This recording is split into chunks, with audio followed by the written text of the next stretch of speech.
अश्वत्थामा महाभारत काल का ऐसा चरित्र है जो आज भी जिंदा है।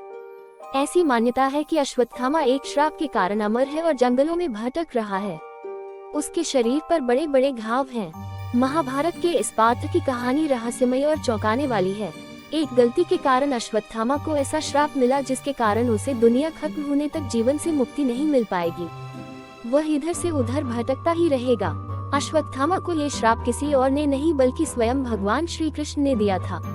महाभारत युद्ध से पूर्व गुरु द्रोणाचार्य कई स्थानों पर भ्रमण करते हुए ऋषिकेश पहुँचे। यहाँ उन्हें तमसा नदी के किनारे एक दिव्य गुफा में तपेश्वर नामक स्वयंभू शिवलिंग मिला।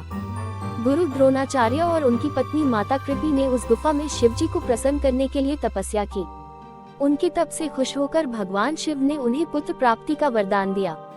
फिर कुछ ही समय बाद गुरु द्रोणाचार्य और माता कृपी को बालक की प्राप्ति हुआ। वह बालक बेहद तेजस्वी और सुंदर था।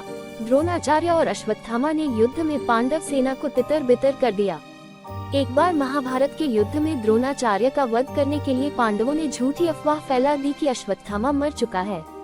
इससे द्रोणाचार्य शोक में डूब गए और पांडवों ने मौका देखकर द्रोणाचार्य का वध कर दिया। अपने पिता की छल से हुई हत्या का बदला लेने के लिए अश्वत्थामा ने पांडव पुत्रों की हत्या कर दी। तब भगवान श्री कृष्ण ने उसे श्राप दिया। पांडवों के पुत्रों की हत्या के बाद जब अश्वत्थामा भागा तब भीम ने उसका पीछा किया और अष्टभाग क्षेत्र जो वर्तमान में गुजरात और महाराष्ट्र की सीमा के पास स्थित है, यहाँ दोनों के बीच गदा युद्ध हुआ। यहाँ भीम की गदा जमीन से टकराने के कारण एक कुंड बन गया। पास ही में अश्वत्थामा कुंड भी है। यहाँ लोग मानते हैं कि आज भी रात के समय अश्वत्थामा मार्ग से भटके हुए लोगों को रास्ता दिखाता है। द्रोणनगरी में स्थित तपकेश्वर स्वयंभू शिवलिंग महर्षि द्रोणाचार्य की तपस्थली मानी जाती है। यही गरीबी के कारण दूध नहीं मिलने पर अश्वत्थामा ने भगवान से दूध प्राप्ति के लिए 6 माह तक कठोर तपस्या की थी। अश्वत्थामा की तपस्या से प्रसन्न होकर भगवान ने उन्हें दूध प्राप्ति का आशीर्वाद दिया और पहली बार अश्वत्थामा ने दूध का स्वाद चखा। अश्वत्थामा के बारे में इतनी बात जानने के बाद आपके मन में यह सवाल आ रहा होगा कि अश्वत्थामा का नाम कैसे पड़ा।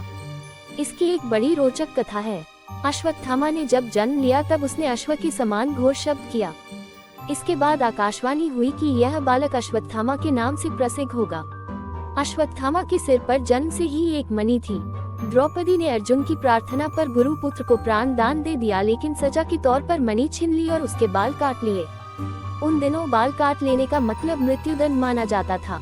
मध्य प्रदेश में महू से करीब 12 किलोमीटर दूर स्थित विंध्याचल की पहाड़ियों पर खोदरा महादेव विराजमान है। माना जाता है कि यह अश्वत्थामा की तपस्थली है।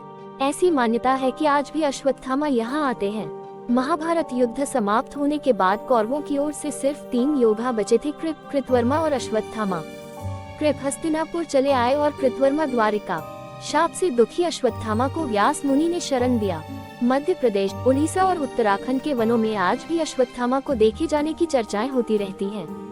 अश्वत्थामा श्री कृष्ण से श्राप मिलने के बाद रेगिस्तानी इलाके में चला गया था।